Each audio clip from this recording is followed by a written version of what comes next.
लोकसभा चुनाव को लेकर राजनीतिक पार्टियां तैयारियों में जुट गई हैं। ऐसे में उत्तर प्रदेश की राजनीति में भी राज्यसभा चुनाव के बाद से पार्टियों में उथल पुथल भी तेज हो गई है। इस बीच उत्तर प्रदेश में मंत्रिमंडल का विस्तार होने की चर्चाएं तेज हो गई हैं। जहां दिल्ली में भाजपा संसदीय बोर्ड की बैठक हुई, तो वहीं मुख्यमंत्री योगी आदित्यनाथ ने शुक्रवार को राज्यपाल आनंदीबेन पटेल से मुलाकात की। इससे कयास लगाए जा रहे हैं कि यूपी में जल्द ही मंत्रिमंडल का विस्तार होने वाला है। वहीं मंत्रिमंडल में राष्ट्रीय लोकदल के एक विधायक को शामिल किया जा सकता है। वैसे भी राज्यसभा चुनाव में राष्ट्रीय लोकदल के सभी विधायकों ने भाजपा के प्रत्याशी के समर्थन में वोट किया था। माना जा रहा है कि लोकसभा चुनाव में अयोध्या का राम मंदिर भी बड़ी भूमिका निभाएगा। वहीं इन सबके बीच अयोध्या के आचार्य सत्येंद्र दास ने भी लोकसभा चुनाव को लेकर बड़ा बयान दिया है। आप भी सुनिए। देखिए, अपनी अपनी बात है, राजनेता हैं, नेता लोग अपने अपने ढंग से एक दूसरे पार्टियों के विषय में कहा करते हैं। वास्तविकता ये है कि जनता का जो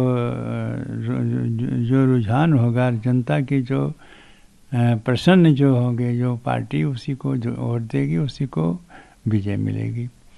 देख रहे हैं कि अन्य पार्टियां जो है वो जनता के हित की बात नहीं कहते, केवल प्रधानमंत्री और मुख्यमंत्री की निंदा करते हैं, उनकी कमियां गिनाते हैं।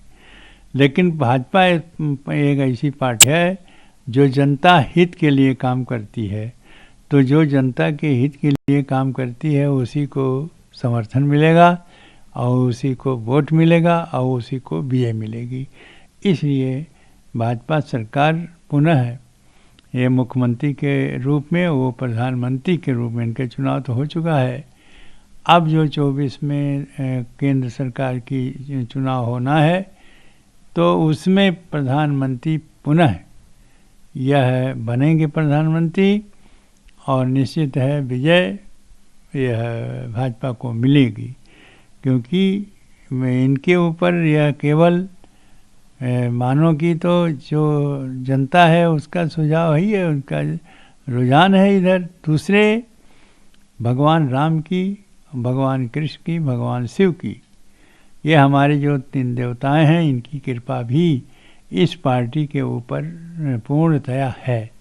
इसलिए इन पार्टियों के साथ में ये देवी देवताओं की कृपा से, भगवान श्री राम की कृपा से इनको पूर्ण विजय भाजपा को मिलेगी, इसमें संशय नहीं है।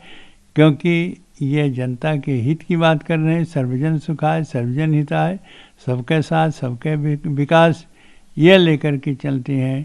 और अन्य पार्टियां की जो नेतागण हैं वो केवल प्रधानमंत्री जी की निंदा करते हैं, उनकी कमियां गिनाते हैं और यह नहीं सोचते कि यह नहीं सोचते कि जिनसे हमको वोट मिलता है उनके लिए हम क्या कर रहे हैं, उनका क्या कल्याण कर रहे हैं, उनके लिए क्या कर रहे हैं। ऐसा नहीं सोचते कि प्रधानमंत्री की निंदा करने से या उनकी कमियां गिनाने से इनको लाभ नहीं होगा। लाभ वही होगा, क्योंकि बारंबार कहा गया कि जितने कीचड़ उछालोगे उतने कमल खिलेगा। तो वही बात है, कमल खिलेगा और पुनः यह सत्ता में भाजपा आएगी। क्या अनुमान है सीट को लेकर? सीट के लिए अधिक से अधिक मिलेगी, जितना इनको मिलता तो उससे भी अधिक है, जितना मिला है उससे अधिक से मिलेगी।